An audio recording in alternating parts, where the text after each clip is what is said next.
షాద్ నగర్ వైపు ఉన్న మన స్వర్గసీమ వెంచర్లో ప్లాట్లు కొన్న వాళ్ళంతా సంతోషంగా ఉన్నారు. ఒక్కసారి విజిట్ చేయండి.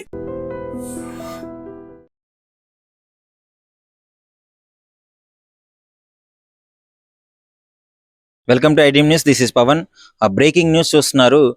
ఒకవైపు బాల్య వివాహాలు తప్పు అని చెప్పేసి ఎంతో మంది ఫైట్ చేస్తుంటే, మరోవైపు బాల్య వివాహాలు చేస్తూనే ఉన్నారు. అంటే 2006లోనే బాల్య వివాహ నిషేధ చట్టం అయితే తీసుకొని రావడం జరిగింది. సో అప్పటి నుంచి ఎంతో మంది ఫైట్ చేస్తున్నారు. అయినా కానీ మారుమూల గ్రామాల్లో, చిన్న చిన్న పల్లెటూర్లో అయితే బాల్య వివాహాలు చేస్తూనే ఉన్నారు. పిల్లల జీవితాలతో ఆడుకోవడం జరుగుతుంది. సో వాళ్ళకి చాలా ప్రాబ్లమ్స్ వస్తాయి ఈ విధంగా చేయడం వల్ల. కానీ ఇష్టం వచ్చినట్టు అదే ఆనవాయితీని సంప్రదాయంగా మార్చుకొని ఎంతో మంది ఈ విధంగా చేయడం జరుగుతుంది. సో ఇలాంటి ఘటన రంగారెడ్డి జిల్లా చేవెళ్ల మండలంలోని నందిగాంలో అయితే చోటు చేసుకుంది. 13 ఏళ్ల బాలికకి 40 ఏళ్ల ఆయనతో వివాహం చేయడం జరిగింది. సో అసలు ఎంత దుర్మారణీయమైన ఘటన అంటే, దీనికి దగ్గరుండి ఆ ఊరి పెద్దలు, పేరెంట్స్, వాళ్ళ కన్న తల్లిదండ్రులే చేయడం జరిగింది. సో బాలికకి పాపం, ఆ చిన్న పిల్లకి 8వ క్లాస్ చదువుతుంది. 8వ క్లాస్ చదువుతున్న పాపకి 40 ఏళ్ల వ్యక్తితో వివాహం అంటే ఎంత దరిద్రమైన విషయం అంటే, అసలు ఇలాంటి వాళ్ళని పోలీసులు కఠినంగా శిక్షించాలని కోరుకుంటున్నాను. ఫస్ట్ ఏంటంటే, వాళ్ళకి కావాలని పోలీసు వాళ్ళ స్టైల్లో ట్రీట్మెంట్ ఇస్తేనే వీళ్ళు మాటిండడం జరుగుతుంది. సో ఏంటి అసలు పాపం ఆ చిన్న పాపకి ఏం అర్థం కావట్లేదు. 13 ఏళ్ల వయసు అంటే 8వ క్లాస్ చదువుతుంటుంది. ఏం తెలియని వయసు. 40 ఏళ్ల వ్యక్తికి ఇచ్చి అసలు ఏ విధంగా వాళ్ళ పేరెంట్స్ చేసినారో కూడా తెలియట్లేదు. వాళ్ళ పేరెంట్స్ అయితే పేద కుటుంబం అని తెలుస్తుంది. సో ఊళ్ళో వాళ్ళ ఒత్తిడి, పాపం వీళ్ళందరూ పేరెంట్స్ ఒత్తిడి పెట్టడంతో పాప ఒప్పుకున్నట్టయితే తెలుస్తుంది. పాప పెళ్లి అయిన తర్వాత వాళ్ళ ఉపాధ్యాయుడికి అయితే కంప్లైంట్ ఇవ్వడం జరిగింది. తెలివిగా ఆ పాప తెలివి చూడండి. సో వాళ్ళ సార్కి చెప్పడంతో, వాళ్ళ సారు ఆ ఊరు తహసీల్ సార్తో, అదే విధంగా ఇన్స్పెక్టర్తో ఇన్ఫార్మ్ చేయడంతో ఈ ఘటన వెలుగులోకి వచ్చింది. సో వాళ్ళ పేర్లు, వాళ్ళకి నేను డీటెయిల్స్ చెప్తాను, ఒకసారి మీరు షాక్ అవుతారు. చూడండి, శ్రీనివాస్ గౌడ్ అంటే ఆయన 40 సంవత్సరాలు.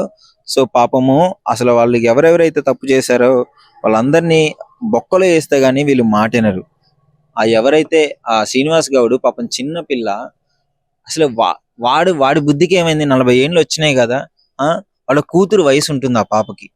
8వ క్లాస్ పాప అంటే 40 ఏళ్ల వ్యక్తికి వాళ్ళ కూతురు వయసు ఉంటుంది. ఆ మాత్రం ఇంగితం ఉండొద్దా?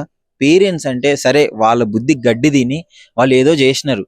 ఈ 40 ఏళ్ల వ్యక్తికి ఏమైంది? కనీసం కూతురు వయసు ఉన్నామని పెళ్లి చేసుకోవాలని ఎలా ఆలోచన వచ్చిందో అర్థం కావట్లేదు.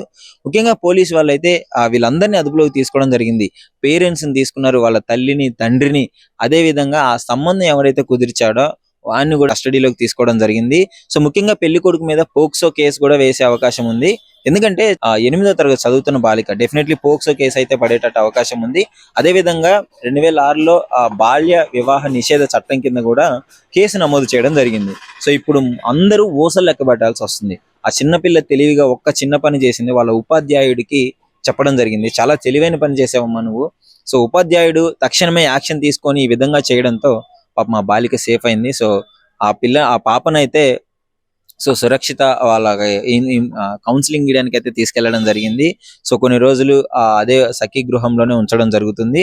సో ఇలాంటి ఘటనలు ఎన్నో. ఇప్పుడు ఈ ఘటన బయటకు వచ్చింది కాబట్టి సరిపోయింది. లేదు అంటే పాప మా పిల్ల నరక యాతన అనుభవించేది అత్తారింటికి వెళ్ళి. 8వ క్లాస్ చదివే పాప. సో ఇలాంటి ఘటనలు ముఖ్యంగా నేను చెప్పదలుచుకుంది ఏంటంటే, ఐడ్రీమ్ ద్వారా మీ గ్రామంలో కానీ, మీ ప్రదేశంలో కానీ 18 సంవత్సరాలు, ముఖ్యంగా ఇది గుర్తుపెట్టుకొని, 18 సంవత్సరాల కంటే తక్కువ వయసు ఉన్న పాపకి వివాహం చేసినట్టయితే డెఫినెట్లీ మీరు దగ్గరలో ఉన్న స్టేషన్కి అయితే ఇన్ఫార్మ్ చేయండి. ఇది చాలా మంచి పని. ఎందుకంటే మహిళలకి 18 సంవత్సరాలు నిండాలి, అబ్బాయిలకి, పురుషులకి 21 సంవత్సరాలు నిండాలి. ఈ విధంగా కాకుండా ఎక్కడైనా పెళ్లిళ్ళు జరిగినట్లయితే డెఫినెట్లీ పోలీస్ వాళ్ళకి ఇన్ఫార్మ్ చేయవలసిందిగా కోరుతున్నాను. ముఖ్యంగా ఈ ఘటన పైన మీరేమనుకుంటున్నారు? మా ఐడ్రీమ్తో కామెంట్ రూపంలో షేర్ చేసుకోండి.